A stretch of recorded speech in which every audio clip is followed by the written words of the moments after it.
This video is about the spatial concept of bundled concentration.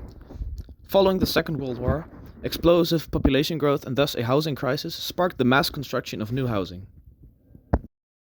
Soon, the rapid expansion of large cities like Amsterdam or The Hague, which will be my main examples, were threatening to merge with smaller peripheral settlements, like for example Amstelveen.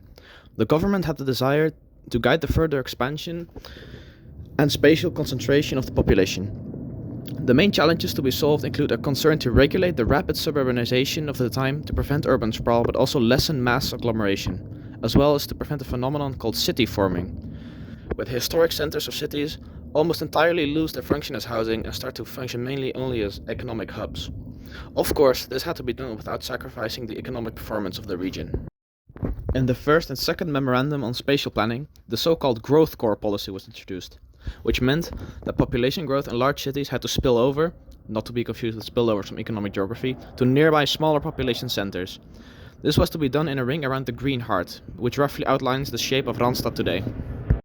At first, this idea did not see a lot of immediate success, depending too much on the development of the large cities themselves, which resulted in insufficient growth of spillover towns. This meant that the undesirable suburbanization continued, albeit at a slower rate.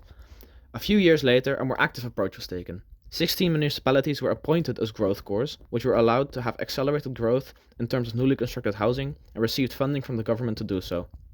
These mostly consisted of low-rise housing with an abundance of greenery, which was highly desired by the population of large cities at the time. At the same time, other rural centers were severely limited in growth in order to further shape where exactly the growth took place. This was aptly named Bundled Deconcentration, and would influence planning in the Randstad region and later even areas outside and far from Randstad. The immediate effects of bundled deconcentration was the increased growth of the growth cores. These ranged from small towns very close to the big cities to towns like Alkmaar, which were more remote. But even places like Almere and Lelystad, which at the time were very new, were appointed as growth cores. This gave their development a head start and gave them the function as spillover town for Amsterdam. With most of the growth cores functioning as spillovers for larger cities, and while they had their own facilities, most of the people living in them had work and/or social contacts in the big cities. This led to a large stream of daily commuters between the cities and the growth cores, which of course needed sufficient infrastructure, and so large networks of highways and public transit were developed, with some towns like Zoetermeer having their own dedicated commuter train line that circles the town to pick up commuters that are traveling to The Hague. This way, bundled deconcentration partly made the Randstad into what it is today. Some years later, growth cities were also appointed, including places like Groningen and Breda. This stimulated development outside of the Randstad. Overall, the bundled deconcentration policies showed to be quite effective at spreading out the population over the Randstad area, instead of letting it concentrate at larger cities and expanding into undesired places. But after a few decades, a few negative externalities started to come into fruition. During the 80s, a few negative effects from the bundled deconcentration policies started to be noticed.